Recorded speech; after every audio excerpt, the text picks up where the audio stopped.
Representative Moran. Thank you, Mr. Chairman, and thank you for each of you being here today to discuss this very important issue about critical minerals and the CCP's economic warfare against the American people. A warfare that, as each of you know, is strategic, it's long-term, and as our report today aptly describes, it's predatory. When our country prepares for war, or when any country prepares for war, what does it do? It not only stockpiles resources that it needs, but it also seeks to consolidate the means of production to ensure that their populace and industries are the only ones who can consume those in a very critical time period. That's exactly what I think Xi Jinping and the Chinese Communist Party are doing. The goal in my mind for them, and I think they've stated this clearly, is total control, total domination. We both, the United States and China, know how vital critical minerals are. We both understand how vital that role is in our economy across the world. I want to start talking about something specific to my region, Northeast Texas. It's a region where lots of lithium is. And lithium, as many people know, but for those that are watching that don't know, it's critical. It's a key critical mineral that the U.S. must invest in and that we will see dividends if we properly do. East Texas is at the forefront of that, as all of you are aware of, with companies nearing production in that area. Northeast Texas has the highest grade lithium brine resource in all of North America. It's part of that Smackover region. It's part of that Smackover formation that spans from western edge of Florida all the way to East Texas. And we're proud to be supporters of that development in Northeast Texas as we can. So let me start with you, Mr. Evans. What are the most significant barriers that your companies have faced when trying to start a new critical minerals project in the U.S.? You mentioned a few earlier. And then how can the federal government either get out of the way or give your industries the ability to progress quickly? Thank you, Congressman. And you're right. I know the Smackover formation well. Actually, good friends with the CEO of Standard Lithium, so they're doing great work.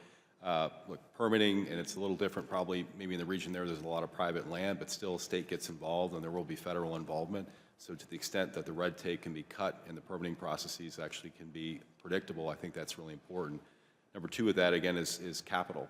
The cost of these projects is very similar in terms of capital intensity. It's going to be more than the Chinese, it's going to be more than Africa and so forth. These are high quality, world-class resources, but getting over that capital hump, this is no different than, to me, semiconductors. Building a semiconductor fab in the United States is very expensive. However, once they get into operation, their operating costs are world-class. Both these deposits can operate actually on a global basis and actually become a new supply free from Chinese control, but getting over and getting financing is really key. But part of that, as I mentioned before, is pricing transparency. Both of these projects could have moved much, much faster if the Chinese hadn't included over the last 3 years to depress lithium prices to an all-time low. As I mentioned before, and actually the CEO of CATL actually even admitted, there was an active effort amongst the Chinese government and actually the largest battery suppliers to push the price of lithium actually well below their cost to run it. I know the deposit that they have in China, and they're claiming it's really great. If it was so great, they would have done it 10 years ago. It was an active effort actually to suppress projects like that and ours from actually growing. Can you help the American people understand, or any of the three of you, how large the deposit of lithium would be across the United States in that Smackover formation, what it could be transformationally to our economy and to our ability to become independent from and decouple from China? Between Nevada and the Arkansas-Texas region, we have much better reserves than the Chinese do. And actually, if you combine them together, it's more than what you actually have in Bolivia.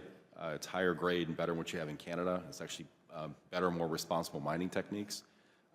We could be actually a world-class, sizable global supplier of actually lithium refined chemicals in this country and actually usurp the Chinese. Mr. Slasher, I want to come to you with my last question. I'm a member of the Ways and Means Committee. I've been clear that I think our tariff policy should be focused on key industries and imposed in a manner that is targeted and gets the results we need for those key industries. In April of this year, the Trump administration launched a Section 232 investigation into critical minerals and has closed deals with many of our trading partners, including Argentina, South Korea, Australia, Japan, Thailand, that address opening our markets to trade critical minerals. The most recent deal with China states that they must, quote, effectively eliminate China's current and proposed export controls on rare earth elements and other critical minerals, end quote. I think we have to stay very vigilant to ensure that that is actually upheld.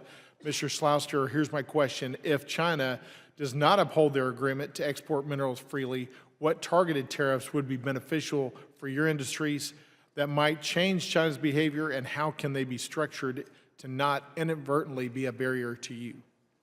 Yeah, thank you, sir. That's a really important 232 investigation. I think the administration is taking strong efforts to bring supply online, and as we do, I think we should look at trade measures to protect our domestic markets. I think the key thing here is we should not just look at the critical minerals themselves, but the derivative products such as magnets, and then the imports of those derivative products in consumer goods. We bring in a lot of magnets in consumer goods, and I think we need to contemplate that. Thank you. My time's up. I yield back. Thank you, and I also just want to thank all our witnesses. Appreciate you being here with us today, and questions for the record are due 1 week from today, and without objection, the committee hearing is adjourned.